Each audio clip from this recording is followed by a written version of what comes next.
नमस्कार, कैसे हैं आप सब। उम्मीद है आप सब बहुत अच्छे होंगे, एंजॉय कर रहे होंगे। एक बार फिर से आपका स्वागत है खीरी ज्ञान मंच के इस वंडरफुल प्लेटफॉर्म पर। सबसे पहले मैं आप सबसे क्षमा चाहूँगा क्योंकि बहुत दिनों तक मैं आपके समक्ष हाजिर नहीं हो पाया। कारण ये था कि कुछ टेक्निकल इश्यूज़ आ गए थे, इस वजह से मैं बहुत दिन तक उपस्थित नहीं हो पाया और आज पुनः एक बार फिर आपके समक्ष हाजिर हुआ हूँ। Today I would like to differentiate the professional teacher and unprofessional teachers as per my experience. आज मैं आपके समक्ष कुछ फ़र्क बताना चाहूँगा कि हमारे समाज में दो तरह के टीचर होते हैं broadly. Number one professional teacher और नंबर दो अनप्रोफेशनल टीचर। यानी अनप्रोफेशनल का मतलब जॉब ओरिएंटेड ओनली। तो प्रोफेशनल टीचर की क्वालिटी ये होती है कि वो रिलायबल होते हैं, यानी कि भरोसेमंद होते हैं, रिस्पॉन्सिबल होते हैं, ज़िम्मेदार होते हैं और वो हमेशा कुछ न कुछ सीखते रहते हैं, हमेशा लर्निंग करते रहते हैं, अपने को अपग्रेड करते रहते हैं और मार्केट में जो भी टीचिंग टेक्निक हैं उनको अडॉप्ट करते रहते हैं, सीखते रहते हैं, हमेशा इसके लिए तैयार रहते हैं। और वो कभी भी स्टूडेंट के समक्ष या पढ़ाते समय उनको घड़ी नहीं देखते, कभी उनके पास टाइमिंग का अंदाज़ा नहीं होता कितना पढ़ाना है, ना तो वो कभी पढ़ाते समय थकते हैं। और जब भी वो क्लास में होते हैं, पढ़ाते हैं, उन्हें इससे मतलब नहीं होता कि उनके ऊपर उनकी पर्सनल कितनी परेशानियां हैं, क्या क्या दिक्कतें हैं। वो सिर्फ फोकस करते हैं स्टूडेंट्स पर और टीचिंग्स पर और अपने बच्चों में नॉलेज देने का। और वो गज़ब के सब्जेक्ट नॉलेज होता है उनमें, हमेशा अपग्रेड करते हैं, सब्जेक्ट का नॉलेज बेहतर होता है उनमें, हमेशा ज़िंदा दिल होते हैं और वो इमोशनली भी मैच्योर होते हैं।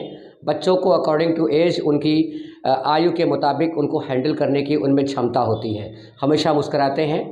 और वो ऐसे टीचर्स जो प्रोफेशनल होते हैं, वो जब क्लास में आते हैं तो खुशी की एक लहर दौड़ जाती है और जिस दिन स्कूल में नहीं आते, क्लास में नहीं जाते, उस दिन बच्चों में अजीब सी मायूसी रहती है। और अब मैं डिस्कस कर रहा हूँ वो टीचर्स जो अनप्रोफेशनल होते हैं, टोटली जॉब ओरिएंटेड होते हैं, सिर्फ पैसे के लिए टीचिंग जॉब करते हैं।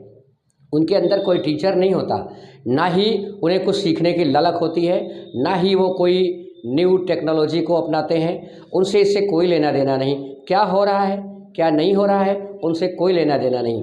वो हमेशा कमियां निकालते हैं, कंप्लेनिंग होती है उनकी हैबिट, उनका नेचर ही कंप्लेनिंग नेचर होता है। हमेशा दोष निकालते हैं, कभी बच्चों में दोष निकालते हैं, कि कभी अभिभावकों में, पेरेंट्स में कमियां निकालते हैं, कभी सिस्टम में दोष निकालते हैं। वो सिर्फ पैसे के लिए जॉब करने आते हैं।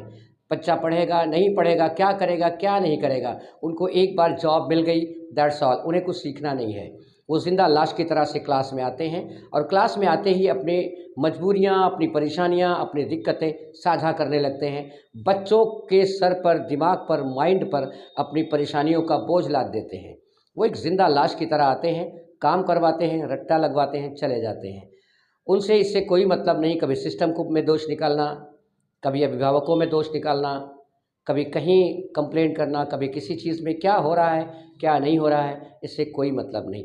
अब आप ही अंदाज़ा लगाइए कि ये जो जॉब ओरिएंटेड टीचर हैं, जिनके हाथों में यदि हमारे बच्चों का भविष्य है, तो हमारे बच्चे कहाँ जा रहे होंगे और देश हमारा कहाँ जा रहा होगा। प्रोफेशनल टीचर्स ही तो हैं जो समाज को बेहतर बनाते हैं, देश को मजबूत बनाने का में अहम भूमिका निभाते हैं। अगर आप टीचिंग जॉब में हैं, टीचिंग पेशे में हैं, तो आप तय करिए कि आपका मकाम क्या है और आप कहाँ पर हैं। Thank you.